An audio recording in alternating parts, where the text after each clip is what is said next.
probably the at least most efficient way that I know of to write a song is to start as soon as possible in the process with the main idea of the song or the title of the song or the hook of the song, so that you'll have something to work with.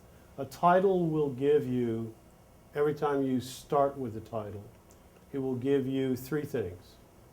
First thing it will give you is a concept. And so you try to listen for titles. You try to train your ear to hear interesting phrases that might be able to be developed into a song. And they are everywhere. They are in conversations that you have on a constant basis.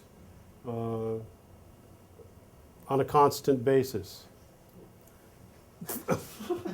There it is. I mean, there's a title. I've been fairly inconstant on a constant basis.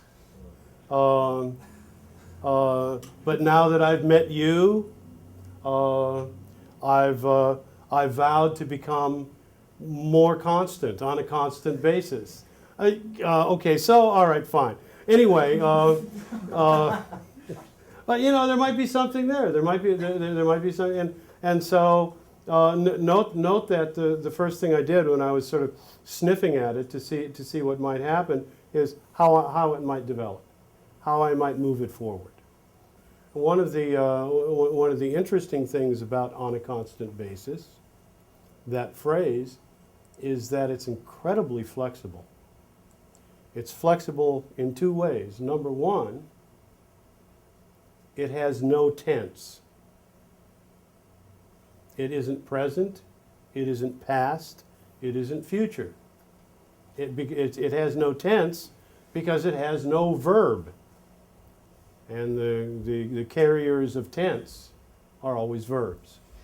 So on a constant basis with no verbs is I'm able to say, I never loved anybody. Note the past tense. I never loved anybody on a constant basis. I now want to love you on a constant basis.